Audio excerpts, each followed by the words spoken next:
Hey everyone, welcome to Ben's Experience. In this video, I will show you how to add Instagram feed to Squarespace. This is squarespace.com, and first I need to log in to my account by filling my email address and password. Click on this website button below the website you want to add your Instagram feed to. Go to Pages. Select the page you want to add your Instagram feed. Let's work on this about page, for example. Click on this edit button from the top to go into the editing mode. As you can see, now I can select elements on this page. Click on add section. Go with a blank section. Now that I have free space to work on, make sure to select the section first, then click on add block.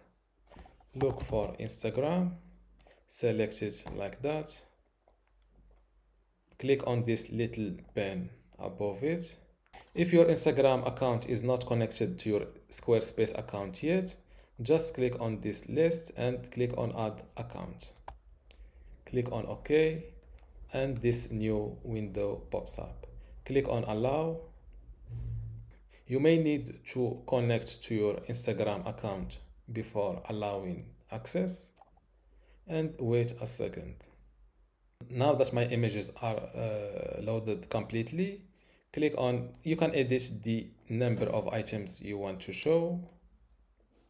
If you want to become a pro on Squarespace, I recommend you joining my university today for free in order to get access to this Squarespace online course.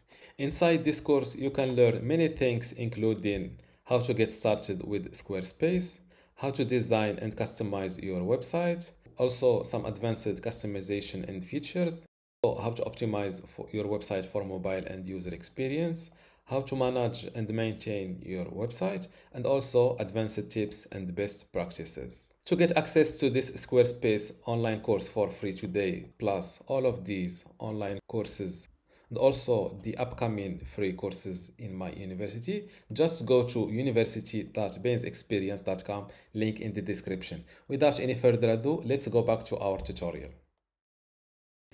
Go to the design tab and you can select between different designs or type of carousel, for example slideshow, carousel, grid, or stacked. There are many editing settings you can work with. And this is how to add an Instagram feed to Squarespace. Don't forget to give this video a like and also subscribe. Thank you.